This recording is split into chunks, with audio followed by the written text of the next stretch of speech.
ඔබටම දැනේ. මේ ඇත්තටම පුදුම සතුටක් ඇද ධහම දකින්නකොට. ඒ නිහතමානී අවංක නිර්මල මේක හැමෝටම දකින්න බෑ. මේක අර නිකන් අර දෘෂ්ටි වල හිර වෙලා ඉන්නයට මේක පේන්නේ නැහැ. එයාලා වෙන වෙන ඒවා හිත හිත ඉන්න නිසා මයින්ඩ් එකේ ඉන්න නිසා මේක පිරිසිදු මේ කියන එක ගන්න බෑ. විවෘත මනසක් නැති අයට මේක ගන්න බෑ. මොන හරි පොත්වල තියෙන දේවල් වලට හරි එහෙම නැත්නම් ඔය දැන් සම්මුතිය තුළ හිර වෙලා තියෙන දේවල් වලට හිර වෙලා වුණොත් මේක ගන්න බෑ. මේක ප්‍රායෝගිකව එතකොට එයාට සිද්ධ වෙන විදර්ශනා යානිකෙක් යා වෙන්නේ නැහැ එතකොට. විදර්ශනා යානිකෙක් වෙන්න නම් එයා ප්‍රායෝගිකව අත්දකින්න ඕනේ. එයා ඒක මෙනෙහි කරන්න ඕනේ. ඒ විමර්ශන ඥානෙ ඕනේ. ඒ විමර්ශාව නැතුව ඒක වෙන්නේ නැහැ. ඒක අවශ්‍යයි. ඒකයි එකට දෙකට මේකට තියෙන්න ඕනේ ඡන්දයක්. ඡන්දයක් තියෙන්න ඕනේ. සත්‍ය දැනගන්න ඕනකමක් තියෙන්න ඕනේ. එතකොට බලන්න කම්පන වේගයට අන්න එතන දැන් රුප්පණේ කියන්නේ අරුප්පන වේගෙම ඒකමයි වේදනාව වෙන්නේ ඒකමයි. එතකොට වේදනා සංඥා ඒකමයි. එතකොට නාමය වෙන්නේ. එතකොට මෙතන නාම රූප කියන්නේ. මොකද දැන් අපිට මෙතන දැන් අපි තුමු කම්පණය වෙනවා නම් ස්පාක් වෙනවා නම් අහසේ විදුලි කොටනවා වගේ මෙතන ආලෝකයක් මැවෙනකොට ඒ කම්පන වේගයට ඒ ආලෝකයේ මැවෙන්නේ කම්පන වේගය නිසායි. ඒකයි රුප්පණේ නිසායි නාමේ එන්නේ. නාමේ නිසා දැනෙන නිසා තමයි රූපය ගැන කියන්න පුළුවන් වෙන්නේ. ඒ කියන්නේ ආලෝකයක් මෙතන ස්පාක් වෙන වේගයට ආලෝකයක් මැවෙනවා. ඒ මැවෙන ආලෝකය තමයි අපි හැමතිස්සම රූපය කියන්නේ. රුප්පණේ නිසා මැවෙන නිසා. නමුත් ඒක දැනගන්නේ නාමේ. නාමේ නැතුව ඒක එන්නේ නැහැ. නාමේ කියන්නේ ඒ කම්පන වේගයම දැනෙන එක. මේකකට වෙන් කරන්න බෑ මේක. සංකාර කියන්නේ ඒ සිද්ධියටමයි.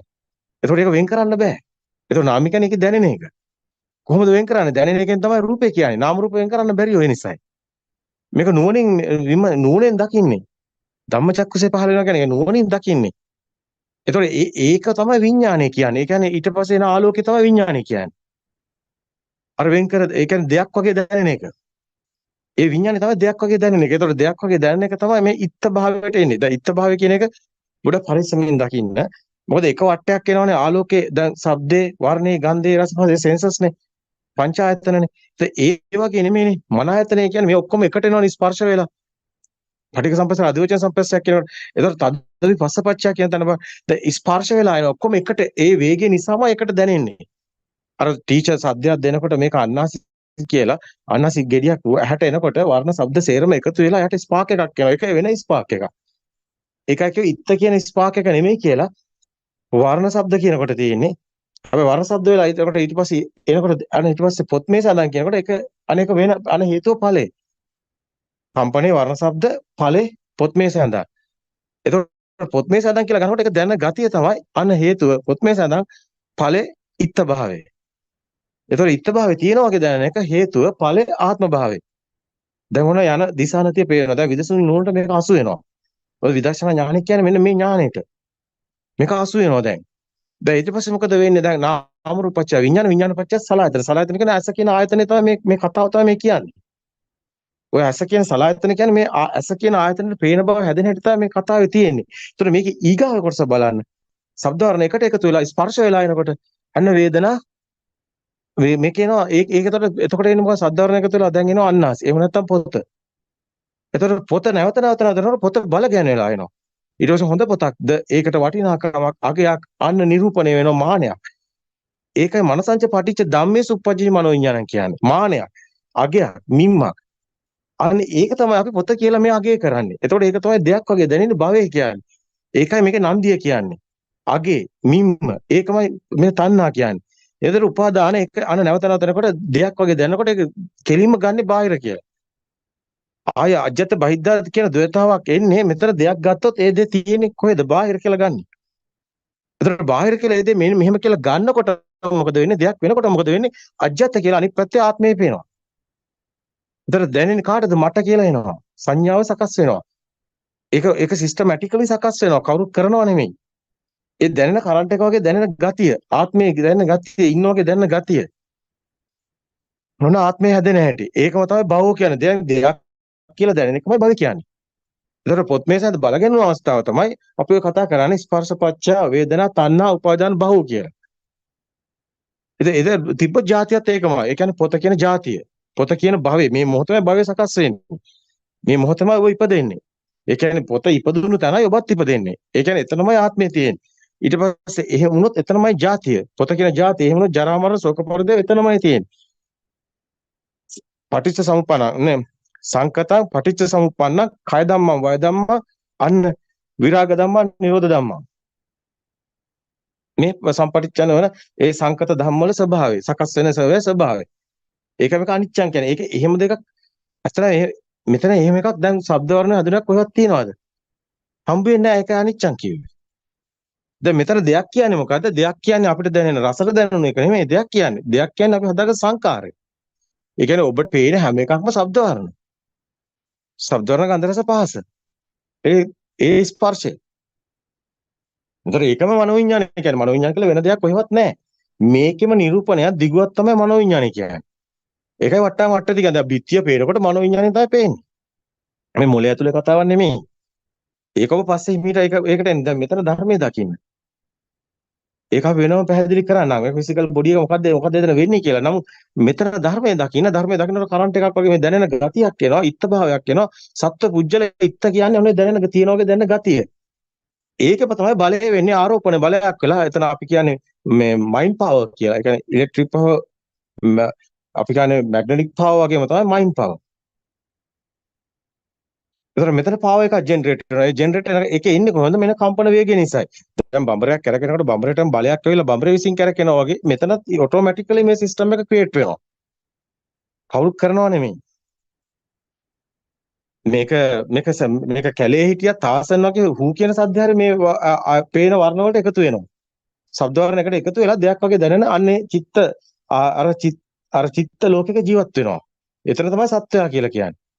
දැන් ෆිසිකල් බොඩි එකක්, ඒ වගේම සෙන්සර්ස් ටිකක්, ඒ වගේම කම්පන වේගයකට මේ වගේ සකස් වෙන ස්වභාවයක් උඩ ආරෝපණ බලයක් එක්කලා අපි මේ ඉන්නවා වගේ දැනනවා වගේ ගතියක් අපිට තියෙනවා. ඒ නිසා තමයි මේ ශරීර කෝඩුවේ මේ ඇතුලේ තියෙන ස්නායු පද්ධතිය ඔස්සේ දුවන කරන්ට් එක මේ ෆිසිකල් බොඩි එකේ ක්‍රියේෂන් එකේ මේකේ මේ නඩත්තුවට මේක හේතු වෙනවා. මේක ස්වභාවිකවම නිර්මාණය වෙලා තියෙන්නේ. ඒ තමයි කරන්ට් එක ස්නායු පද්ධතිය ඔස්සේ දුවන. දැන් පටිසම්පාද ධර්මයේ කියන්නේ වෙන කොහෙවත් තියෙන එකක්ද? ගියාත්ම කතාවක්ද? ලබනාත්ම කතාවක්ද? ද පුබ්බේ නිවාසානුස්සය ඥානය කියන්නේ මේක දකින්නකොට තියෙන අර ප්‍රභාස්වර සිතේ ඉඳන් පෙරසිට කලපිලුවේ දකින්න හැටි මේක සකස් වෙන ආකාරය මොන්ඩිසෝරි දරුවගේ ඉඳන් එන ආකාරය අර ಜಾති කියන හැදෙන හැටි ඒ නිවාස කියන්නේ එතන සිත සකස් වෙන හැටි යං තතරාත්‍ර විපස්සති කියන්නේ එතන දකින්න එක. එතකොට විදර්ශනා නුවණ කියන්නේ මෙන්න මේ නුවණට. මේක තමයි ඔබ දවසින් දවස සකස් කරගන්න ඕනේ. දැන් මේ විදර්ශනා ඥානෙ සකස් වෙනවා කියන එක ඔබ සමහර විට මොනවා සමහරට ඔබ උයනවා වෙන්න පුළුවන්, gedara වැඩ කරනවා වෙන්න පුළුවන්. ඔබට මේකට ඉරියව්වක් නැහැ. ඔබට මෙනෙහි වෙනවා. සද්ධර්ම ශ්‍රවණය කරාට පස්සේ කල්‍යාණ මිත්‍රා පණිවිඩය කියනකොට ඔබට ඒක මෙනෙහි වෙනවා. ඔක තමයි විදර්ශනා ඥානය කියන්නේ. දැන් විදර්ශනා ඥානෙට ඉරියව්වක් නැහැ. දැන් විදර්ශනා ඥානෙට මේ දැන් කරනවා වගේ කාටවත් පේන්නේ නැහැ. දැන් ඔබ සමහරට gedara උයනවා. නමුත් ඔබ යෝගාවචරේ. ඔබ විදර්ශනා ඥානය ඇතුළේ යුද්ධයක් වගේ ඔබට කාටවත් පේන්නේ නැහැ. ඔබ විශාල කටයුත්තක් කරනවා. ඒක අධ්‍යාත්මිකයි. ඒක විදසුන් නුවණ පහළ වෙනවා ඔබට. ඔබේ අභ්‍යන්තරයේ විදසුන් නුවණ තීක්ෂණ නුවණ සකස් වෙනවා. ප්‍රඥාව පහළ වෙනවා. දැන් කුජ්ජතරා කියන්නේ වැඩකාර මෙහෙසියක්. විසාකාව කියන්නේ ව්‍යාපාරිකාව. කුක්කුට මිත්තා කියන්නේ වැඩිකාන්තාවක්. එතකොට ගටිකාර කියන්නේ අනාගාමී. අන්ද දෙමාපියොත් බලා ගන්නවා. වැටි වරන් හිටන් හදනවා. එතකොට සුනිත සෝපා කළා පොඩි දරුවෝ. එතකොට බලන්න මේ නිකන් කසල සෝදක විදිහට ඉන්නේ. දැන් මේකට වයසක් නැහැ. කොහොමද අපි දන්නවා මේකට ගෑනුද පිරිමිද වයසද මොනවත් අදාළ නැහැ. ඒතර ඔබ කරන රැකියාව වෘත්තියේ කිසිම දෙයක් අදාළ නැහැ. ඔබට තියෙන මේ ඔබට සිතක් තියෙනවා නම් ඒ සිතේ මිදීමකුත් තියෙනවා කියලා අපි කියවන්න වෙන නිසායි. ඒ විදර්ශනා ඥානෙ දැන් විදර්ශනා ඥානිකෙක් පහළ වෙනවා කියන්නේ ඒක ලේසි නෑ. දැන් මේ යුගයේ ඔබ දන්නවා බුද්ධෝත්පාද දේශනාවක පුදුම ප්‍රාතිහාර්යයක් තියෙන්නේ. ඒක පුදුම ප්‍රාතිහාර්යයක්. ඒ දේශනා අධ්‍යයනය කරන හැම කෙනෙක්ම ප්‍රායෝගිකව අත්දකින්නවා. ඒක අත්දකින්න ලැබෙනවා. මොකද මේක එකක් දෙකක් නෙමෙයි දේශනා දහස් ගාණක්. විශාල පරාසයක් පැහැදිලි කරන හැම එකම පැහැදිලි කරනවා. ඒක ඇත්තටම ආශ්චර්යයක්. ඒක අගය කරන්න ඕනි. නැත්නම් ඒකට එක විදිහට චෝදනා කරන්න හොඳ නැහැ. මොකද මේක සාමාන්‍ය මිනිස්සුන්ට කරන්න බෑ. මේක ලේසි නෑ මේ පැහැදිලි කරන ඒවා කියන ඒවා එකින් එක ගලපලා හරියට ඒ තැන පෙන්නන එක. මේක ලේසි නෑ. මොකද්ද බෞද්ධයෙක් වෙන්නේ කොහොමද මෙතන දෙයක් කියලා දකින්න එක. දෙයක් කියලා දැක්කොත් එතනමයි එතකොට ඉපදීම එතනමයි භවය. එතන සකස් වෙන ආකාරය. ඒ දකින්න ආකාරය ලේසිනේ. එහෙනම් බෞද්ධයෙක් වෙන්නේ මෙතන දෙයක් නැතිව මෙන්න මේ පටිච්චසමුප්පාද ධර්මයේ දකින්න කෙනා බෞද්ධයෙක් වෙනවා. ඒ කොහොමද? මෙතන දෙයක් නැති බව දකින්නවා. ඒ කියන්නේ ශබ්ද වර්ණ හැදෙන එකක් කොහෙවත් නැති බව දකින්නවා. එතකොට එයා සාමාන්‍ය විදිහට ගෙදර කටයුතු කරනවා, වැඩ කරනවා, වෙනද විදිහටම පේනවා, ඇහෙනවා, දැනෙනවා. අර මාළුක්‍ය සූත්‍රය කියන්නේ වෙනද විදිහටම පේනවා, ඇහෙනවා, දැනෙනවා. නේ? ඔය මාළුක්‍ය පුත්තු සූත්‍ර, කේමක සූත්‍ර, උපක්ලේශ සූත්‍ර, මහෝපදේශ මේ ඔක්කොම වැදගත්. මේ ධර්මයේ තුල හොඳට තියෙනවා මේ අධිගත ඥාන දර්ශන සමාධිය මොකක්ද කියන එක. අලමරි ඥාන දර්ශන සමාධිය මොකක්ද කියන එක. ඒතර මේව නිකන් පොත්වල තියෙන ඒ වාක්‍යය එහෙම නෙමෙයි. තමන් ප්‍රායෝගිකව දකින්න. එතකොට මේ වාක්‍යයට කිසිම දෙයක් අතර සූත්‍රය බලන්න හොඳට සූත්‍රයත් එක්කම හොඳට බලන්න. ඔබ අත්දකින්න දේ සූත්‍රය ඔබට පේනවා. එතකොට ඔබට තේරෙන හොඳට මේක තමයි මේ කියන්නේ. හොඳට ඒක තේරෙන ගන්නවා. ප්‍රායෝගික පැත්ත හොඳට විනිවිදව පේන්න ගන්නවා. ඒ කෙනාගේ ස්වභාවයට ඒක තව දකින්න විදිය තවත් හොඳින් පුළුල් වෙලා එතකොට එයාට විචිකිච්ඡා සැක නැහැ. සැක සංකා දුරු වෙනවා. ඇත්තටම පුදුමාකාර ආශ්චර්යයක් කියන්නේ. දැන් මේ විදර්ශනා ධූරේ දැන් මේ විදර්ශනා ඥානෙ දැන් බලන්න දැන් මේක අතර මුකුත් නොකරනවද? නෑ. මුලින් සත්‍ය අහනවා.